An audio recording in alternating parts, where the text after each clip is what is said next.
ataupun apapun yang pembahas tentang mata kuliah ini. Kemudian materi nanti akan saya share semua di Kulino ya. Mohon itu ya responnya, sudah punya dan bisa akses Kulino semua? Ampun, Pak. Sudah, Ampun. Pak. Oke, nggak ada yang kesulitan? Nggak ada yang kesulitan? Nggak ada ya? Oke. Kalau nggak ada berarti nanti bisa diakses ya. Insya Allah minggu depan sudah saya upload semua materi sampai yang saya punya semuanya. Karena untuk informasi di S2 Udinus itu dosen pengampunya ada 3 di audit lanjutan ini. Jadi saya sendiri nanti sampai pertemuan ke-6, kemudian pertemuan ke-7 sebelum UTS itu nanti Pak Dimas, kemudian setelah 1 kali Pak Dimas, kemudian untuk pertemuan ke-9 setelah UTS nanti Pak Dr. Yulita Setiawanta, kemudian nanti sampai pertemuan ke-14 ya, pertemuan ke-15-nya Pak Dimas lagi. Jadi kemarin ada info demikian, ini saya sampaikan. Jadi nanti saya hanya 6 pertemuan bersama Bapak Ibu semuanya, Mbak-mbak semuanya di sini. Saya panggilnya campur ya, maaf ya, Bapak Ibu Mbak, karena ada yang muda, ada yang senior saya dan pengalamannya lebih dari saya. Jadi saya di sini ya sama-sama belajar ya semuanya.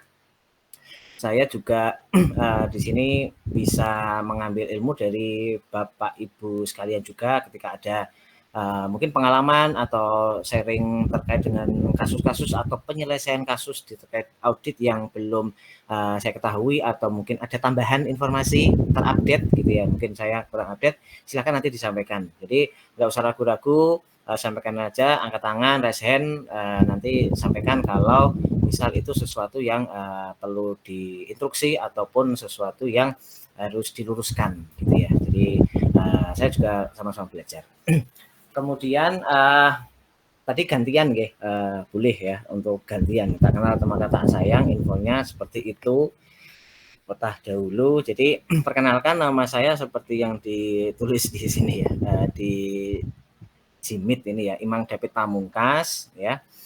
Saya coba share untuk PowerPoint ya. Izin sebentar. Window.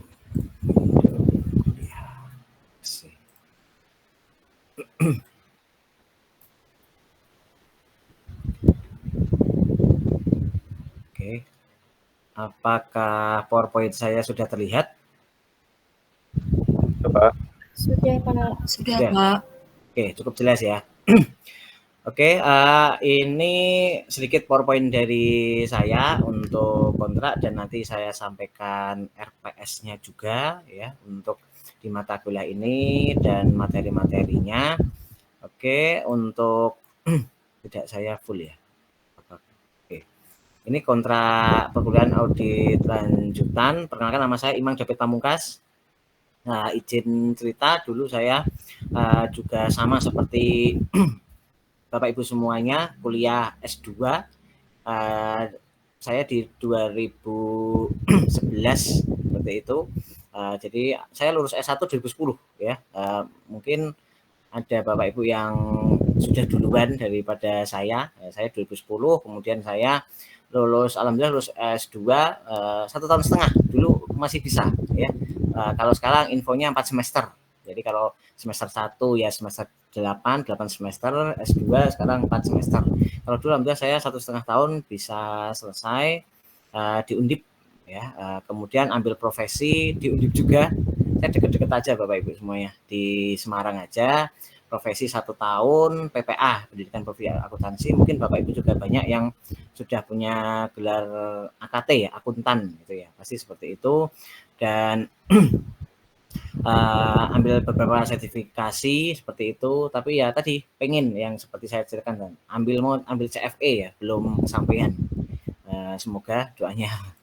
Kemudian untuk selanjutnya saya ambil S3 di Undip juga, dekat rumah ya, di Semarangan saja. Alhamdulillah agak lama saya, 4,5 tahun, agak lama itu kuliah S3. Lulus kemarin sebelum COVID ya, seperti itu. Kemudian saya di Udinus bergabung 2019. Jadi di sini ada Mbak Dio ya, Mbak Dio Putri ya Mbak ya. Nah, itu ya mahasiswa saya di S1. Kemudian saya di Udinus 5 tahun, tapi saya sebelumnya di Pekalongan 5 tahun. Jadi alhamdulillah sampai saat ini sudah jadi dosen 10 tahun. Itu. Kalau saya dari dulu lebih ke teori ya Bapak Ibu ya, lebih mendalaman ke teori ya. Tidak seperti Bapak Ibu semua di sini yang mungkin sudah berpraktek ataupun sudah pernah jadi auditor 1 tahun tadi, auditor eksternal 3 tahun ada, kemudian ada yang bahkan mungkin ada jabatan-jabatan yang lain terkait dengan proses audit. Nanti kita belajar bersama di situ. Intinya nama saya ini perkenalan, kemudian selanjutnya izin menyampaikan ya, saya selalu di pertemuan pertama saya sampaikan berbagai hal yang bisa saya sampaikan. Sebaik-baik manusia di sisi Allah adalah orang yang terlebih dahulu memberikan salam. Saya kasih salam sekali lagi untuk Bapak Ibu semuanya, bagi yang Muslim. Assalamualaikum warahmatullahi wabarakatuh. Waalaikumsalam warahmatullahi wabarakatuh. Mohon izin ya Bapak Ibu semuanya, ini mumpung hari Jumat ini, saya juga ada sedikit yang saya ketahui ya, seperti itu. Kemudian ada lagi Bapak Ibu ya, jadi yang pengen saya sampaikan bahwa menuntut ilmu itu ya, ada hadisnya, juga barang siapa yang keluar mencari ilmu maka ia berada di jalan Allah hingga ia pulang. Jadi kita semuanya walaupun online juga ya, kita juga mencari ilmu, insya Allah kita fisabilillah di sini. Kemudian carilah ilmu dari boyan hingga liang lahat. Jadi intinya cari ilmu bisa kapan saja selama hidup kita. Jadi tadi saya apresiasi terhadap semuanya di sini sudah mau belajar mencari ilmu.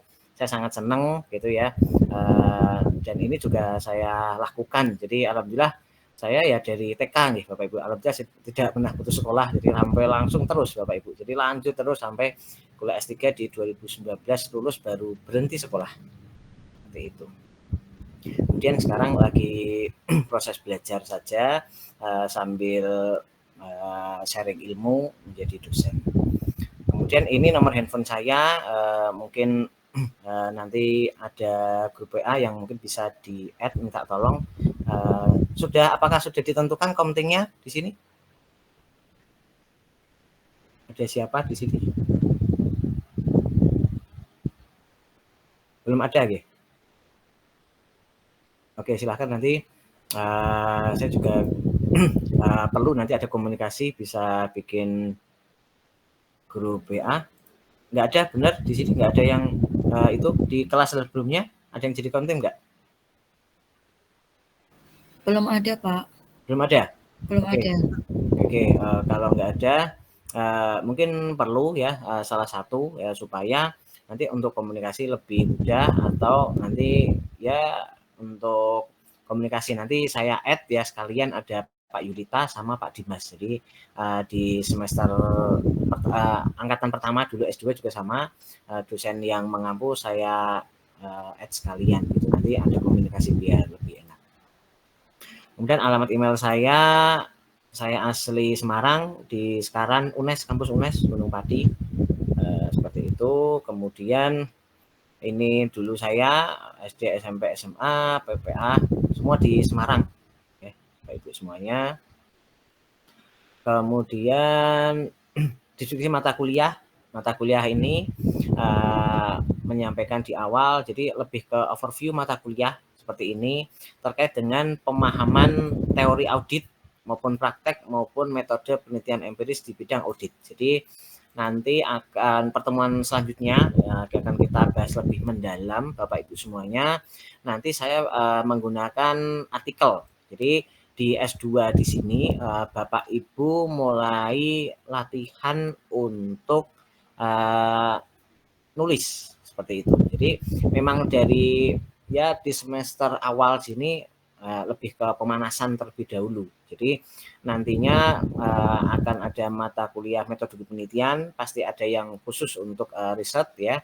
Kemudian nanti Bapak Ibu di semester 3 itu ya juga bisa sudah mulai mencicil ya ataupun dari sedikit gitu ya, sedikit untuk persiapan tesis maupun nanti untuk pembuatan artikel ilmiah. Nah, dari sini mata kuliah audit lanjutan nanti kita share ya berbagai artikel ya, kita coba artikel yang nasional maupun artikel internasional. Mungkin Bapak Ibu yang masih belum begitu tahu atau di dunia akademik ya sekarang sudah mulai diwajibkan ya. Jadi paper aja di S1 sekarang tidak perlu bikin skripsi yang 100 halaman itu ya, sudah tidak ya. Kadang beberapa itu membuat skripsi cuma 12 sampai 15 halaman. Istilahnya 12 halaman atau 6.000 sampai 8.000 kata ya, itu yang nanti Bapak Ibu buat, dan itu sebagai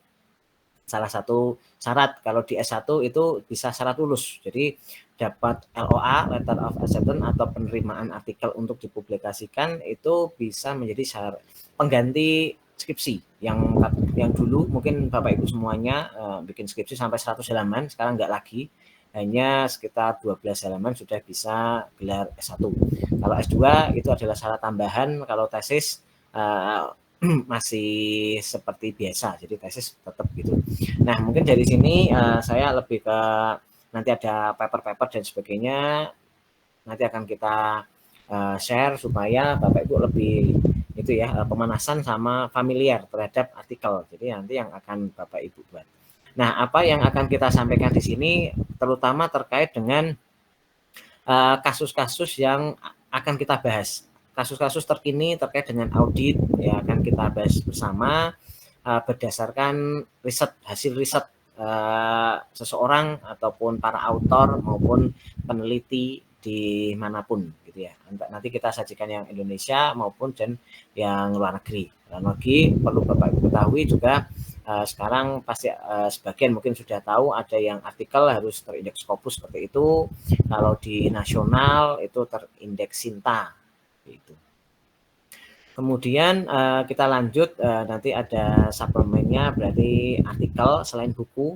Oke, kalau referensi nanti Bapak Ibu bisa referensi dari mana saja yang terkait dengan mata kuliah audit. Ya, ini. Kemudian untuk selanjutnya penelitian audit di sini memiliki pengetahuan terkait dengan akuntansi, audit maupun metodologi penelitian dan terkait dengan audit. Bisa saja dengan telah lulus mata kuliah audit lanjutan ini nantinya Bapak Ibu tertarik untuk melakukan riset maupun itu membuat tesis yang terkait dengan audit ya, seperti itu. Bisa jadi auditnya mungkin Bapak Ibu jadi audit internal di perusahaan tadi atau di KAP, wah itu lebih mudah lagi nyebar ke teman-temannya, bisa di KAP Semarang gitu ya, bisa KAP sekota Semarang gitu terkait dengan masalah audit gitu ya, itu bagus nantinya. Kemudian untuk memahami ya prinsip-prinsip dasar dalam merancang audit maupun menganalisis dalam penelitian terkait dengan audit. Kemudian nanti Bapak Ibu juga telah terkait dengan jurnal maupun audit sehingga Bapak Ibu semua itu ya lebih terbiasa.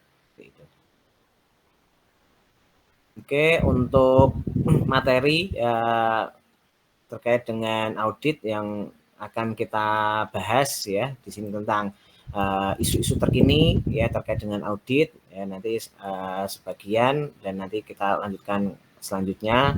Ada Undang-Undang Nomor 5 2011 regulasi dari akuntan publik itu seperti apa.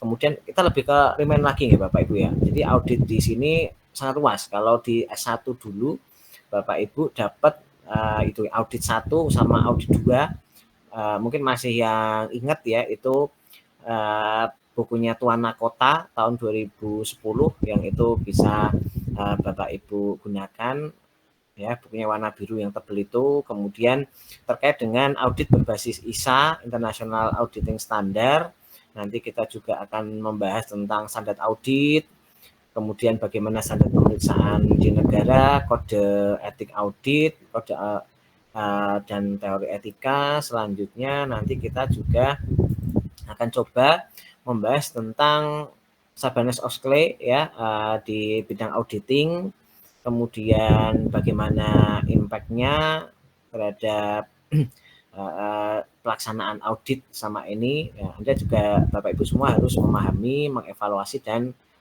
mampu mempelajari di pengendalian internal. Kemudian terkait di pertemuan selanjutnya nanti ada tentang audit berbasis resiko atau penilaian risiko audit yang akan nanti kita bahas dari berbagai referensi maupun jurnal. Nanti konsepnya kita diskusi. Jadi nanti saya mau memaparkan, ada materi, nanti kita diskusi bersama. Kemudian selanjutnya nanti ada tentang materialitas ya, dan masih ini berkaitan dengan kualitas audit ya, kualitas audit. Bapak Ibu juga nanti setelah ini ya bisa mencoba mencari berbagai referensi, entah itu terkait dengan artikel, ya paling mudah Bapak Ibu nanti bukanya di Google Scholar ya, Google Scholar ketik aja audit quality atau kualitas audit atau materi yang akan kita bahas, terus kemudian cari yang diharapkan yang 5 tahun terakhir ya, itu untuk referensi Bapak Ibu supaya oh ternyata di hasil riset di audit itu seperti ini. Walaupun mungkin Bapak Ibu saat ini atau pengalaman sudah pernah mengaudit atau jadi internal ataupun eksternal, oh ternyata bisa jadi ada ilmu-ilmu baru ataupun update yang terbaru ataupun mungkin ada aturan maupun sesuatu hal yang baru. Nanti silakan bisa dilakukan ya, bisa searching seperti itu. Kemudian terkait prosedur penilaian usaha dan terkait dengan fraud ya. Jadi tadi sempat saya singgung tanya ada yang audit investigatif tadi ya, itu juga tingkatan lebih tinggi ya terkait dengan audit. Bagaimana sih audit investigatif ya, itu dalam mendeteksi mencegah, mendeteksi, mengetahui terjadi adanya fraud, dan kita juga nanti akan mempelajari terkait dengan fraud. Fraud itu ada apa aja? Ya pastinya kita sudah tahu ya, fraud itu ada 3 ya secara garis besar ya, ada corruption, ada korupsi, kemudian ada penyalahgunaan aset ya, misappropriation aset ataupun fraudulent financial statement ya, kecurangan laporan keuangan. Nah nanti akan coba kita akan bahas bersama. Kemudian ini di pertemuan pertama izin saya menyampaikan sampai overview atau kira-kira apa sih yang akan kita bahas sampai akhir, walaupun ini nanti jatahnya Pak Dimas sama Pak Yulita gitu, tapi izin saya menyampaikan sekalian. Jadi di dalam audit lanjutan ini Bapak Ibu semuanya mempunyai gambaran bahwa kita dalam 1 semester ini akan memperoleh ilmu apa, akan diskusi tentang apa, kemudian kita juga akan terkait dengan pembahasan kasus-kasus apa. Yang pertemuan ke-8 di sini ada terkait dengan prosedur strategi audit, menentukan luas pengujian. Selanjutnya di pertemuan 9 nanti ini schedule kita gitu, semoga nanti on the track seperti itu. Tentang audit tenur, mendokumentasikan pekerjaan audit. Pertemuan ke-10 tentang audit dan corporate governance, kemudian komunikasi dengan Touch with Governance TCWG. Nah, ini referensi buku-bukunya, silakan bisa melihat dari berbagai penelitian atau hasil risetnya, bisa Bapak Ibu download. Nanti materi ini akan saya share di Kulino, jadi nanti bisa copy paste saja, Bapak Ibu bisa searching. Pertemuan ke-9 ada masih di corporate governance dan di auditor. Pertemuan ke-12 ada independensi auditor. Kemudian pertemuan 13 ada internal audit. Nah ini khusus internal audit, permasalahan-permasalahan yang tentang audit nanti dibahas atau dikupas, diskusikan terkait dengan ini. Kalau ini masih jatahnya Pak Yulita. Oke, kemudian pertemuan 14 ada tentang prosedur audit dan audit dana kampanye yang mungkin kemarin juga sudah selesai ya, dana kampanye kemarin. Nah, ini audit dana ke-14, mungkin nanti ada updatean yang tahun 2019 bahkan yang kemarin ya. Kemudian untuk di pertemuan ke-15 khusus untuk financial statement fraud atau fraudulent financial statement sama ya. Jadi terkait dengan kecurangan laporan keuangan. Bapak Ibu bisa mempelajari, mengetahui tentang bagaimana sih audit dalam pengadaan barang dari jasa pemerintahan maupun dari perusahaan swasta maupun BUMN, dan nanti akan ada pembahasan terkait dengan itu insya Allah. Kemudian ada pertemuan 16 ini sudah kalau waktunya cukup gitu ya, nanti ada tambahan pelaporan tindak lanjut hasil audit seperti apa, kalau enggak langsung UAS seperti itu. Ini untuk referensi bukunya terkait dengan audit, ada current issue in auditing, kemudian tuana kota, allowance, kemudian peraturan BPK, dari IAI, statement audit SAS nomor 1, kemudian berbagai artikel. Kemudian ini kontrak kuliah ya diharapkan masih sama seperti S1 ya, Bapak Ibu, diharapkan berangkat terus ya, kehadiran minimal 75% seperti itu. Oke, nanti absennya sebelum kuliah berakhir ya, nanti absennya di kolom chat nanti. Kemudian jika ada tugas nanti mohon dikumpulkan tepat waktu. Kita mencoba disiplin ya. Jadi semoga bisa mengumpulkan tepat waktu semua. Dan tugas misal ada dari saya ataupun dari Pak Yulita sama Pak Dimas itu ya, nanti pasti tidak terlalu, datanya tidak terlalu cepat. Jadi agak lama. Jadi insya Allah bisa tepat waktu semuanya. Kemudian bagi yang tidak hadir, sakit ataupun tertentu, silakan nanti bisa konfirmasi, bisa japri, boleh. Silakan nanti Bapak Ibu semuanya bisa aktif menjawab, bertanya, menambahi atau menyanggah dari diskusi atau memberikan informasi tertentu yang terkait dengan mata kuliah ini. Silakan nanti sampaikan, ada poin tambahan. Dan yang jelas untuk penilaian nanti kita bagi ya berdasarkan rasio proporsi ya. Jadi saya separuh, Pak Yulita separuh, mungkin kalau Pak Dimas nanti bisa ikut memberikan keaktifan, bisa jadi seperti itu. Jadi nilainya dibagi 2 ya. Nanti nomor saya sama Pak Yulita, nanti mungkin ada tambahan sedikit dari Pak Dimas. Jadi yang menentukan nilai Anda di sini adalah 3 dosen, bahasanya seperti itu. Kemudian harap peraturan semua dipatuhi dengan baik seperti itu. Ini untuk proporsinya Pak Dimas belum saya masukkan, tapi mungkin nanti akan beri tambahan ketika Bapak Ibu aktif di situ.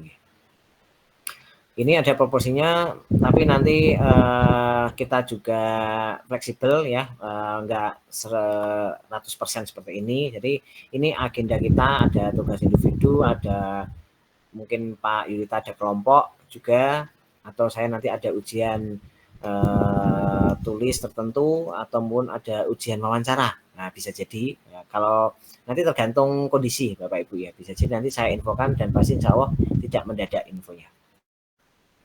Ini masih aturan yang lama dan ya masih berlaku sampai sekarang. Udah lama tapi masih berlaku ya. Jadi 85 itu sudah A, 80 sampai 84 itu AB, dan B 70 sampai 79.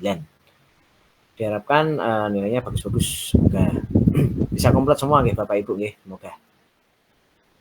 Kemudian sumber belajar manapun silakan, dari teman, dari dosen, media cetak, non cetak, maupun sharing dari berbagai manapun. Kemudian yang perlu saya sampaikan lagi di sini Bapak Ibu semuanya, jika seorang anak Adam atau manusia meninggal, maka seluruh amalnya terputus kecuali 3 hal, yaitu sedekah jariah, ilmu yang bermanfaat, dan anak soleh yang senantiasa mendoakannya. Semoga kita semua menjadi insan yang baik, mempunyai ilmu dan ilmunya bermanfaat. Amin. Oke, untuk di kontrak ini dulu untuk di PowerPoint-nya. Ada pertanyaan dulu sebelum saya lanjut?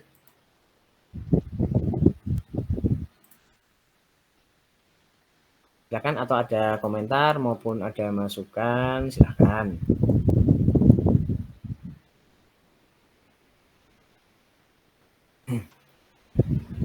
Oke. Apakah ada?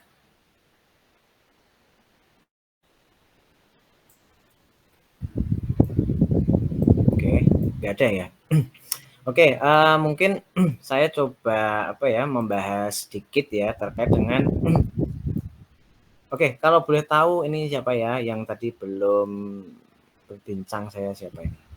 Adam Zulfikar sudah belum ya? Sorry, saya belum. Oke, Pak Adam ya, Mas Adam ya. Di pertemuan sebelumnya itu pertemuan pertama langsung gaspol atau gimana kemarin?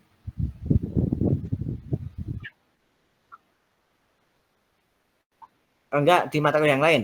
Di minggu ini kan, nah, kenalan. Oke.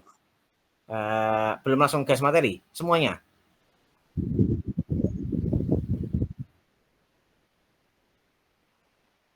Oke. Sampai jam berapa kemarin? Boleh tahu?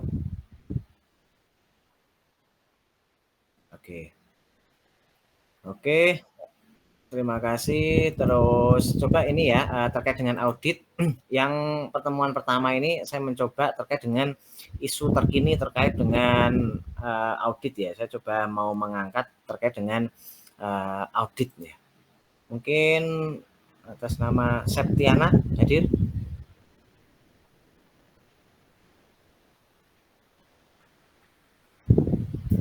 Suaranya maaf. Nggih, Pak Imang. Nggih. Halo Bu. Nggih. Oke, siap. Kita ketemu di sini ya, Bu ya. Iya, nggih. Saya kayaknya nggak familiar sama lemari Ibu. Iya. Oke, boleh cerita Bu di sini terkait dengan audit nggih, audit. Dari Ibu sendiri mungkin ada pandangan ya Bu terkait dengan audit, isu terkini terkait audit yang lagi hot atau lagi viral atau ada kendala mungkin tentang apa ya Bu ya? Apa ya Pak? Mungkin karena saya lebih ke bendahara ya Pak, yang setiap hari ngurusin uang. Jadi nggak begitu tahu nih soal audit Pak. Oke, pernah diaudit tapi ya Bu ya? Kalau audit iya, tiap tahun pasti kita diaudit, eksternal juga. Eksternal juga. Kalau di audit itu deg-degan atau biasa ya Bu ya? Kalau di audit? Deg-degan Pak. Deg-degan Pak. Oke, kalau boleh tahu kenapa deg-degan Bu ya? Apa ya, kadang kita udah persiapan matang-matang nih, tapi kayak ada aja gitu. Apalagi urusan pajak ya. Oke, siap. Oke, terima kasih Bu.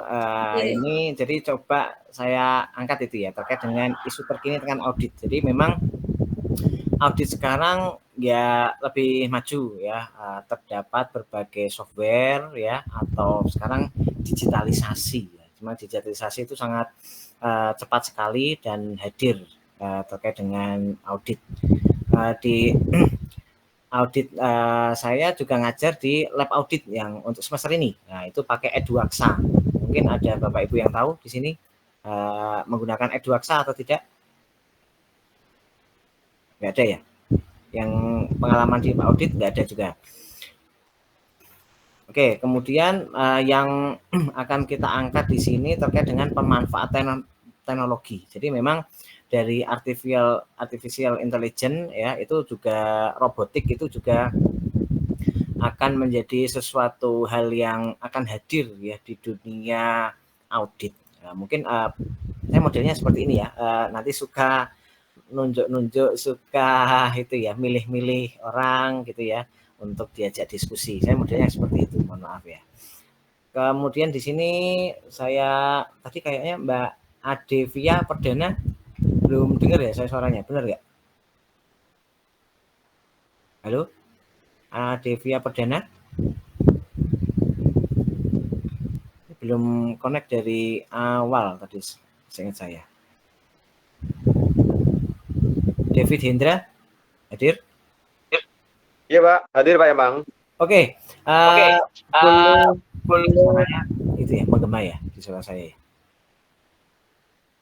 Halo, Mas David? Iya Pak Emang. Oke. Mungkin bisa digambarkan terkait dengan artificial intelligence ataupun robotik terhadap nanti di dunia auditing, kira-kira bisa audit itu bisa digantikan robot nggak sih? Kalau menurut saya sih Pak, untuk auditnya karena itu perlu pertimbangan profesional, kalau saya sih belum bisa digantikan robot sih Pak. Belum ya? Belum Kalau bisa. Tapi kalau untuk accounting dan lain-lain mungkin suatu saat bisa diotomatiskan. Tapi karena audit kan perlu pertimbangan Pak, perlu adjust. Kalau menurut saya sih belum sampai ke arah sana sih Pak.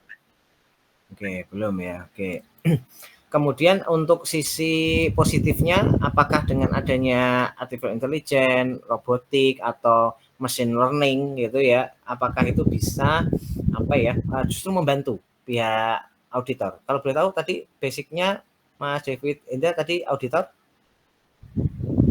Iya Bapak. Nah, ada pengalaman nggak Mas? Kalau sampai saat ini Pak, untuk perkembangan teknologi mungkin belum saya temui efeknya sih Pak. Belum ada ya? Oke. Ini belum ada. Oke, satu lagi terkait dengan tadi Pak Alik, monggo. Pak Alik Sugeng. Nggih, Pak. Oke. Saya modelnya tunjuk-tunjuk ya, Pak. Mohon maaf ya, Pak ya. Siap, Pak. Kita diskusi ya. Masih tadi, Pak, terkait dengan AI atau machine learning ataupun robotic process automation. Wah, itu kira-kira menurut Bapak itu beneran akan mengganggu atau bahkan nanti menjadi nilai plus bagi auditor, akan meringankan di sini, Pak? Kalau menurut saya sih akan meringankan auditor, Pak. Bukan malah merugikan auditor digantikan mesin robot gitu, enggak ya Pak. Soalnya itu AI itu bukan bisa berpikir sendiri, tapi AI itu alat bantu untuk mempermudah kita manusia Pak. Nah, kenapa bisa mempermudah Pak? Ini kalau dalam audit, contohnya Pak, kalau sekarang kan masih banyak yang manual pakai paper Pak ya, jadi masih susah, misal buku besar ditunjukkan nomor bukti 00321 bulan ini masih nyari Pak dokumen map. Tapi kedepannya kalau sudah pakai AI akan digitalisasi Pak, jadi dokumen semua akan digital, tinggal kayak CTRL-F, find, dicari nomor dokumennya, ada semua di situ, sudah lengkap. Jadi menurut saya kedepannya AI itu akan membantu auditor mudah untuk melakukan audit, gitu Pak. Oke, tapi untuk saat ini di pekerjaan Bapak itu sudah terbantu atau teringankan bebannya belum? Sudah Pak, sudah.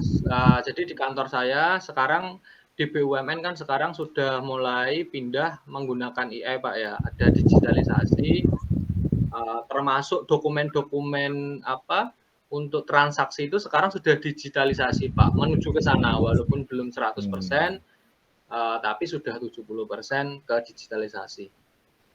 Oke, mungkin lanjut ya Pak ya, terkait jangan ada pengalaman di situ. Terkait dengan akurasi auditnya itu seberapa persen Pak menurut Bapak? Ya, AI kan alat bantu Pak ya. Iya. Jadi di kami itu kemarin kebetulan kami melakukan standstill Pak, itu dari KPMG Pak, KAP-nya yang melakukan pengawasan. Kemudian di kami dari KPK juga menyarankan untuk sekarang sudah nggak zamannya lagi paper, harus paperless. Makanya direksi kami harus Pak dipaksakan sudah harus menggunakan AI. Jadi kami sudah menerapkan dan akurasinya bisa dikatakan sudah 80% lah Pak. Untuk error-errornya ya tetap masih ada lah Pak untuk dikembangkan tim ERP kami Pak. Oke, jadi di tim R&D tadi masih mengembangkan juga ya Pak. Berarti belum final ya Pak ya?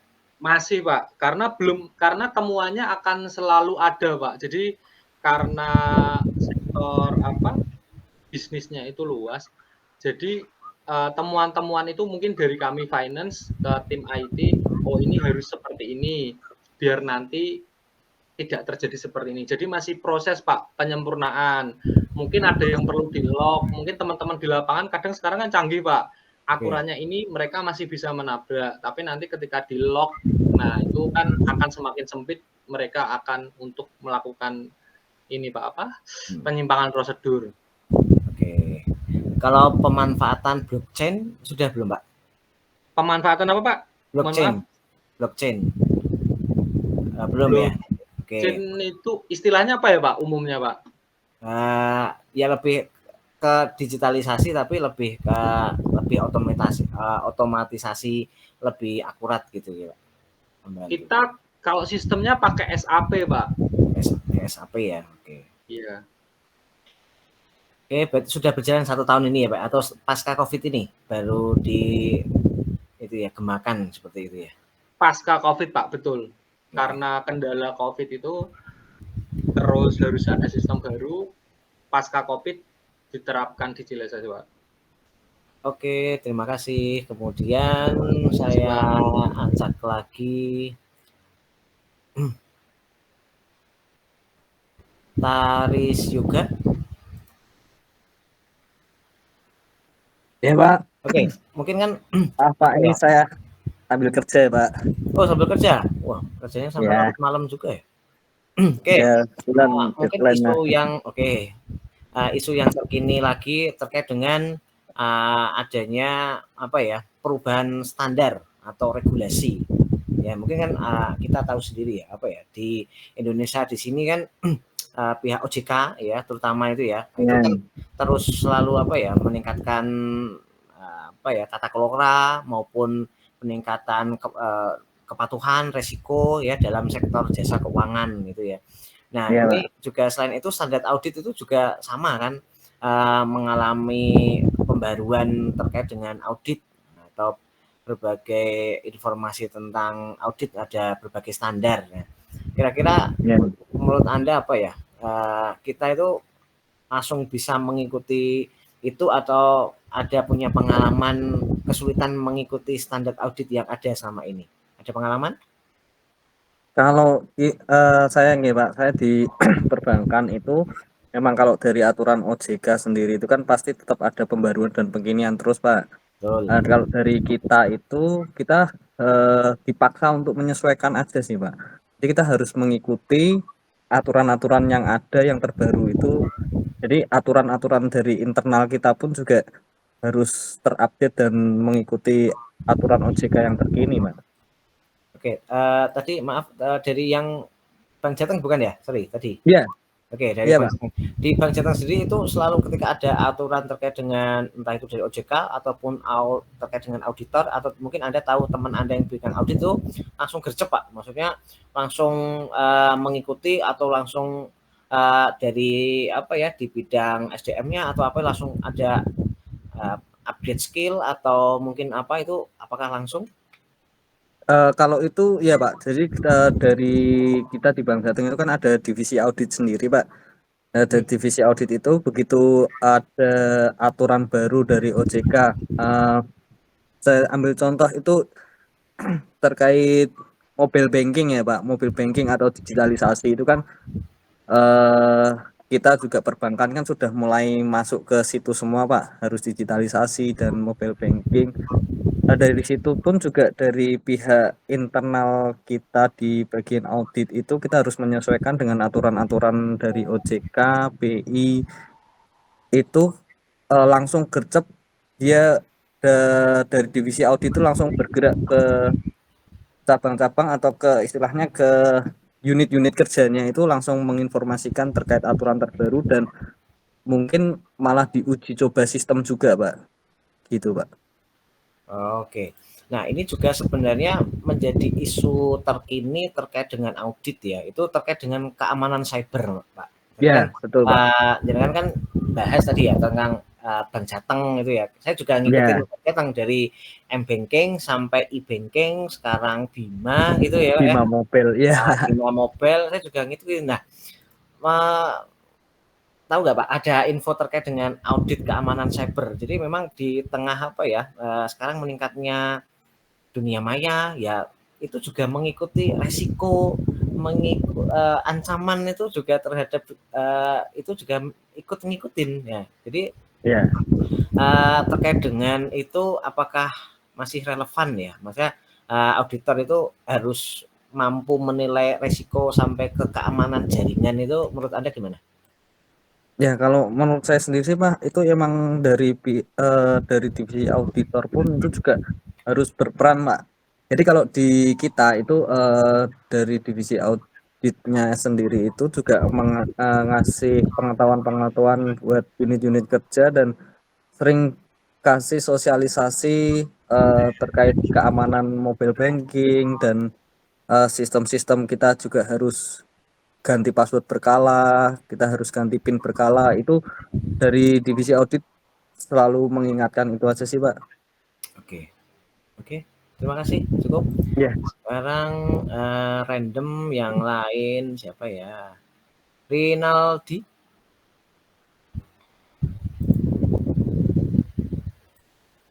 Halo Pak, malam Pak. Oke, malam. Nah ini jadi ya kita sudah coba membahas ya di pertemuan awal ini kita secara general dulu ya. Secara general itu kita melihat isu atau topik-topik terkini ya, terkait dengan audit ya. Sebelum nanti di pertemuan selanjutnya akan lebih dalam ya, atau lebih kompleks lagi gitu ya. Tadi kan sudah kita bahas, tadi ada jawaban dari Pak Alek dan dari Mas David dan sebagainya terkait dengan pemanfaatan teknologi. Tadi ada yang mengancam, ada yang membantu atau ada yang berpendapat tidak akan digantikan oleh robot karena perlu adjustment ya. Audit itu ya membedakan. Kalau accounting pasti ya A, B, C, D dan sebagainya. Kalau di audit itu ada adjustment, ada macam-macam. Oke. Tadi sudah juga tentang perubahan standar regulasi itu yang selalu terjadi ya.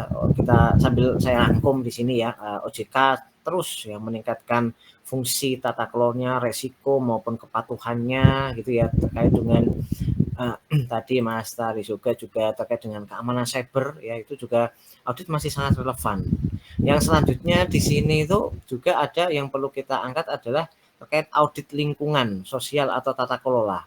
Nah, mungkin ada pandangan lain atau pengalaman maupun terkait dengan audit lingkungan sosial maupun tata kelola dari Mas Rinaldi. Oke Pak, terima kasih Pak. Untuk audit tata kelola sebenarnya sekarang kan udah sangat banyak Pak. Apalagi sekarang kalau perusahaan yang udah listing di Bursa Efek itu Pak udah ada tuntutan untuk yang namanya sustainable report Pak. Oke. Itu kan yang dituntut itu ya pasti ada audit mengenai lingkungan. Kalau sekarang juga banyak juga Pak auditor seperti auditor eksternal, tapi dia khusus untuk lingkungan seperti auditor kalau di perkebunan seperti kami Pak, ada yang namanya RSPO, ISPO, ada juga ISCC Pak. Itu semua bersifat audit lingkungan Pak. Dan itu semua ada sertifikasinya dan biasanya di report atau di sustainable report itu selalu kami cantumkan gitu Pak. Oke, mengikuti Pak, punya sertifikatnya Pak? Mengikuti dan punya sertifikatnya juga Pak. Apa berarti sertifikatnya namanya apa Pak? Kalau di sini kan sertifikasi ISPO itu Pak, Indonesian Sustainable Palm Oil. Jadi itu kan sertifikatnya bukan untuk perorangan tapi untuk instansinya Pak. Oh instansinya, tidak melekat ke Pak Rinaldi langsung ya? Bukan Pak, tapi biasanya untuk jadi auditornya itu, auditor lingkungan yang ISPO itu kita juga ada training auditor ISPO atau RSPO gitu Pak. Oke, berarti memang itu tim ya Pak ya, di audit di dengan itu tim ya Pak ya? Biasanya mereka tim Pak, mereka kan eksternal juga Pak, hampir sama dengan audit eksternal juga Pak, cuma mereka hanya auditor lingkungan gitu Pak. Auditor K3, auditor lingkungan atau auditor lainnya gitu Pak. Oke, berarti itu di dalam tergabung di perusahaan atau PT? Di kita ada timnya, nanti di kita itu ada yang namanya Departemen Sustain Pak, Sustainable. Khusus Sedangkan ya? Iya betul Pak. Khusus ya? Itu sebenarnya untuk menyiapkan sama melakukan compliance Pak, audit compliance untuk perusahaan itu sendiri. Sesudah itu nanti datanglah audit pihak ketiga dari tim sertifikasi gitu Pak. Oke, berarti setelah ada di audit kepatuhannya tadi, ada dari audit internal, ada audit khusus tentang yang itu ya, lebih khusus ataupun yang di lingkungan yang ditunjuk yang mempunyai sertifikasi gitu ya Pak tadi ya? Nah, iya, betul Pak. Itu biasanya ada juga contohnya sekali 1 tahun harus diaudit ulang gitu Pak. Oke. Bisa sampai berapa kali Pak itu di dalam 1 tahun Pak melakukan Biasanya hanya 1 kali 1 tahun sih Pak, cuma dia ada beberapa jenis auditnya Pak. Oke. Oke, berarti memang ini ya saya tambahkan ya memang audit di sini permintaannya semakin meningkat. Jadi audit lingkungan itu tata kelola sosial itu ESG ya istilahnya seperti itu kan Iya. sekarang ini sangat meningkat ya. Mungkin kan di sini peluang-peluang kerja di bidang itu tinggi ya berarti ya. Kalau untuk sekarang Pak, terutama untuk perkebunan, pertambangan itu memang sangat tinggi Pak. Oke.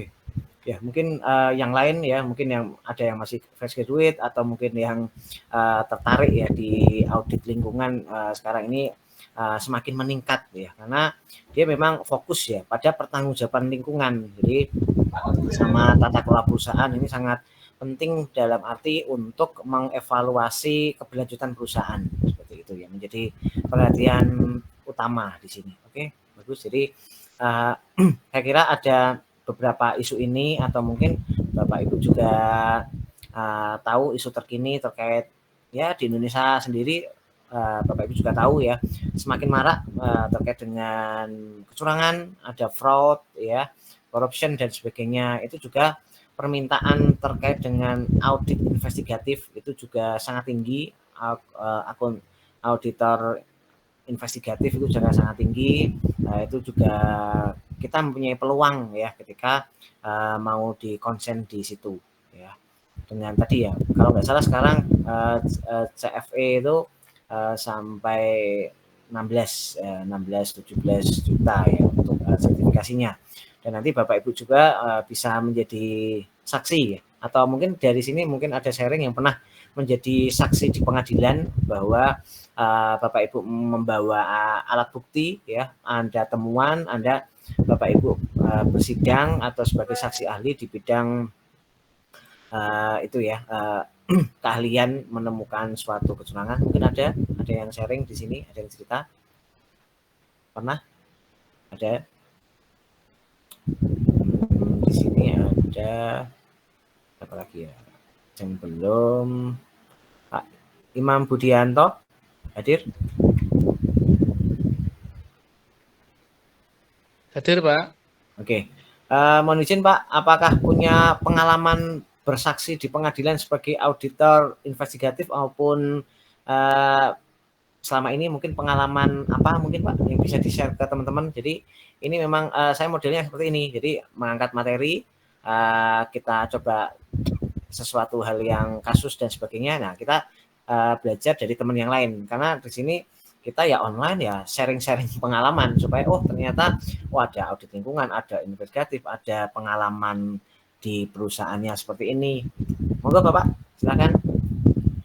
Iya Pak, kebetulan untuk kami belum pernah menjadi saksi di pengadilan baik itu sebagai auditor maupun kepegawaian yang lain.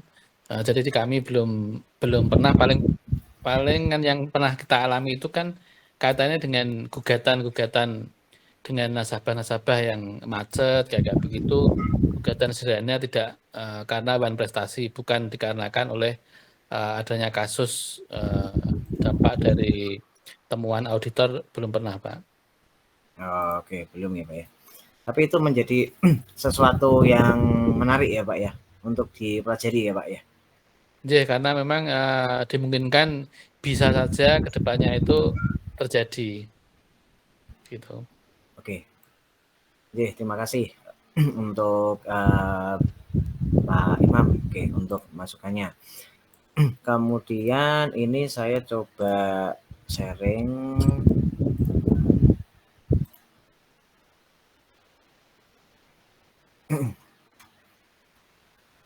Oke, semoga sudah terlihat. Nah ini ada itu ya laporan tentang kasus ya terkait dengan audit ya tentunya. Di sini kasus tentang fraud dan saya terakhir punya ini 2020 belum punya updatean lagi. Nanti kalau ada updatean lagi saya share. Intinya ini saya menunjukkan bahwa ini laporan yang memang secara global yang mungkin Bapak Ibu apakah sudah pernah melihat, sudah tahu tentang laporan ini ya? Kalau belum saya share sekalian di sini supaya Bapak Ibu tahu. Nah ini ACFA, jadi Association Certified Fraud Examiner. Jadi lembaga ini ya itu menyajikan laporan terkait dengan berbagai fraud ya, temuan dari detection maupun sampai ke laporan dari kasus-kasus yang ditemukan. Ternyata ya ngeri juga Bapak Ibu, kita tahu sendiri entah itu di perusahaan secara nasional global itu banyak sekali terdapat kasus ya. Jadi kasus ini yang ditemukan aja ini laporan per 2020 itu ternyata sampai 2.500 kasus. Kalau kita tahu sendiri ya kalau audit secara garis besar kan ada 3 ya. Audit laporan keuangan, audit kepatuhan compliance sama ada audit investigasi atau tujuan khusus dan sebagainya. Nah ini ternyata kita juga ikut prihatin ya Bapak Ibu semua ya, kita sebagai akuntan ya, ini kan akuntan yang bikin, kemudian misal audit yang menemukan gejala atau istilah di audit itu ya red flags ya, itu tanda-tanda atau gejala kecurangan atau deteksi. Kita ngeri juga ini 125 negara ya, dengan totalnya 3,6 billion ya. Jadi lebih bahkan seperti itu ya. Ini terjadi tipe-tipe kasus audit ya, kasusnya sampai 8.300 per bulan ya. Sangat luar biasa sekali. Kemudian sumbangan dari kasusnya apa di sini? Penyalahgunaan aset. Nah, dengan skema penyalahgunaan aset itu 86%-nya sendiri Bapak Ibu semuanya. Jadi penyalahgunaan aset itu ya dari barang ya, kemudian dari sesuatu yang itu ya, aset-aset yang di perusahaan, aset ya berbagai aset lancar maupun aset tidak lancar ya. Ada berbagai mungkin fasilitas-fasilitas ya, ini ternyata kita menemukan ya di data ini luar biasa sekali. Kemudian Bapak Ibu juga akan melihat kecurangan yang dihasilkan oleh ini yang sebelah kanan ya Bapak Ibu ya, ini yang sebelah kanan ini kecurangan laporan keuangan itu ternyata ya kasusnya itu memang, nah ini yang menarik yang perlu diperhatikan. Kasusnya ini mungkin 86 kasus itu memang penyalahgunaan aset. Tetapi kecurangan laporan keuangan di sini yang hanya 10% aja. Tetapi yang diakibatkan ya atau kerugian yang dialami itu sampai 954.000 dolar. Jadi sangat luar biasa sekali ya, walaupun keterjadiannya itu sedikit, tetapi ternyata dari kecurangan laporan keuangan itu yang mengakibatkan kerugian itu sangat tinggi. Kemudian selanjutnya juga kita akan melihat berbagai kasus ya terkait dengan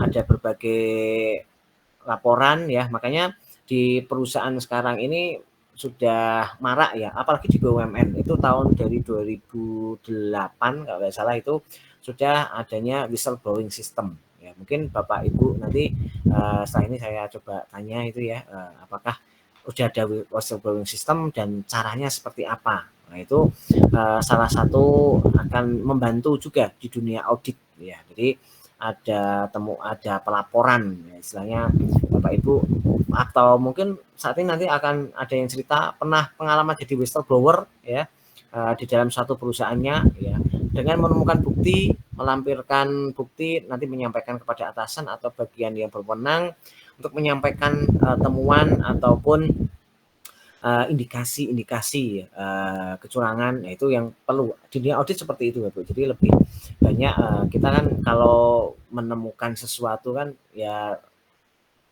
itu ya lebih itu ya bisa sesuai target seperti itu.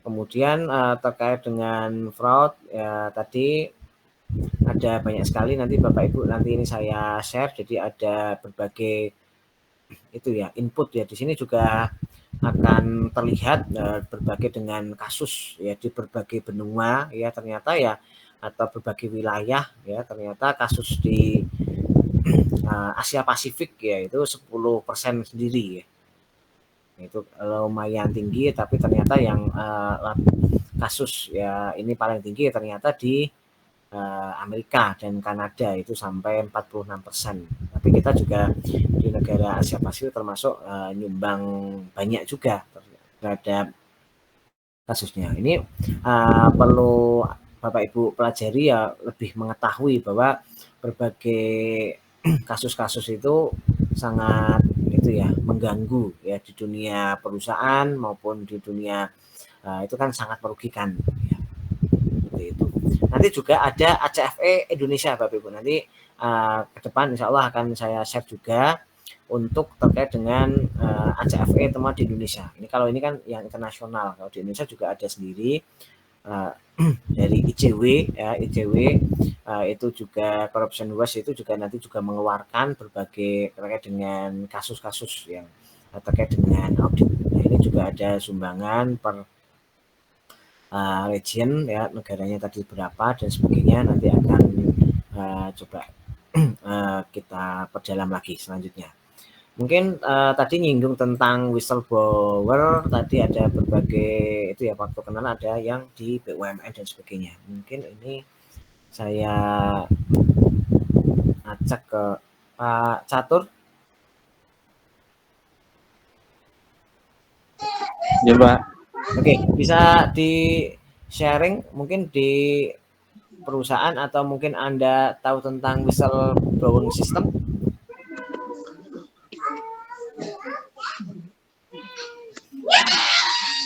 Oh iya, kebetulan memang belum pernah Pak untuk terkait dengan laporan itu Pak. Oke, belum ya?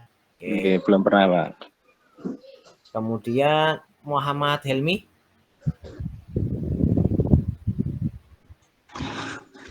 Iya Pak. Oke, bisa dilanjut, mungkin ada pengalaman atau mungkin Anda menjadi whistleblower atau di perusahaan Anda atau di pengalaman Anda pernah adanya whistleblowing system atau istilahnya sistem pelaporan pelanggaran. Nah, jadi istilahnya kayak SMS hotline. Kalau di pemerintahan lapor Pak Hendi, ya lapor Pak Ganjar, dari dulu kan ada kayak gitu ya. Atau mungkin ada sistem website khusus di perusahaan Anda yang menyatakan bahwa nanti pengaduan atau laporan disampaikan di aplikasi ini atau web ini tanpa anonim ya. Jadi tanpa menyebutkan nama dan Anda lebih aman, istilahnya kayak dilindungi ya. Jadi tidak ada yang akan tahu bahwa yang melaporkan itu Anda. Gitu. Ada pengalaman mungkin bisa di-sharing cerita? Sepertinya tidak ada. Tidak ada? Iya. Oke, atau mungkin dari semuanya di sini ada 19 orang, mungkin ada yang bisa sharing terkait dengan sistem pelaporan pelanggaran ya. Ada Pak Rinaldi Pak. Oke, silakan Mas Rinaldi Sinaga. Oke Pak, terima kasih Pak. Untuk whistleblower itu kita ada menggunakan yang namanya layanan keluhan Pak. Jadi itu di kantor-kantor perwakilan itu kita kasih nomor hotline kita Pak. Oke, di setiap kantor perwakilan itu ada hotline. Nah, oke.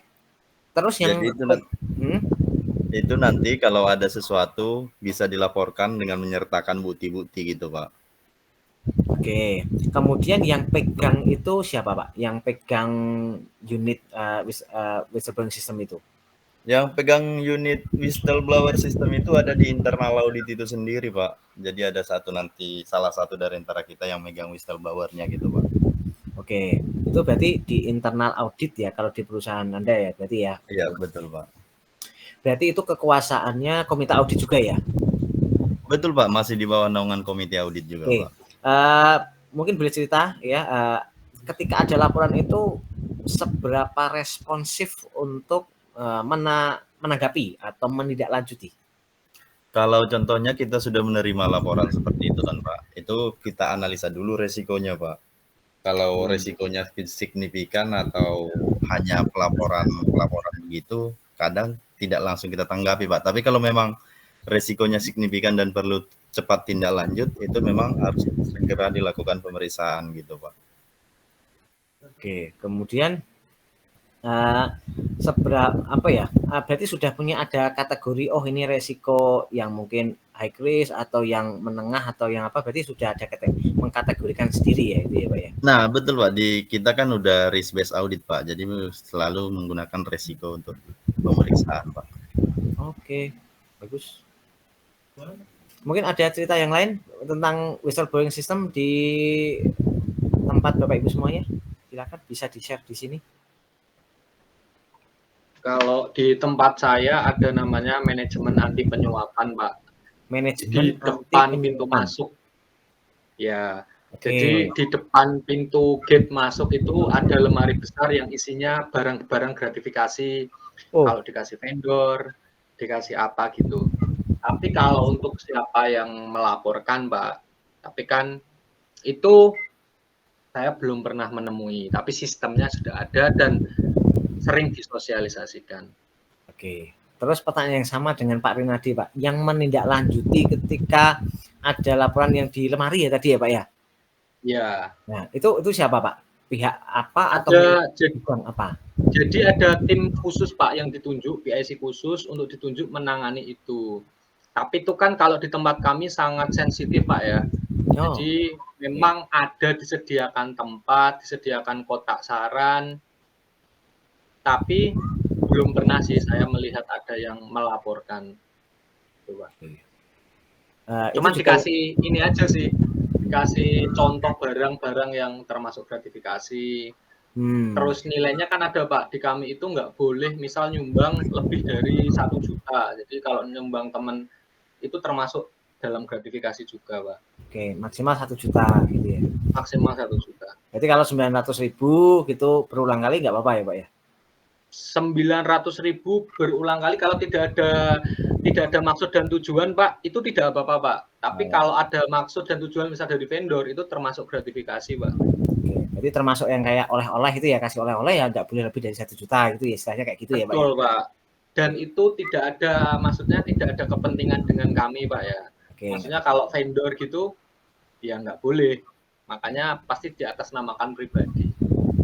Termasuk ya entertain itu ya nggak boleh terlalu mewah gitu ya Pak ya? Nggak boleh Pak secara aturannya Pak. Secara aturannya. Prakteknya jalan ya Pak ya? Kenapa Pak? Prakteknya nggak jalan tapi ya Pak ya? Di tempat kami insya Allah jalan Pak. Oke, bagus Pak. Oke, alhamdulillah. Oke, jadi begitu oke Bapak Ibu semuanya terkait dengan ya isu-isu terkini dan sebagainya. Saya senang ya ngajar pertama kali ya di kelas angkatan 2 ini sangat responsif ya Pak Alik tadi, matur suwun Pak Alik, Mas Rinaldi, kemudian tadi banyak ya yang lain ya, Taris juga dan sebagainya.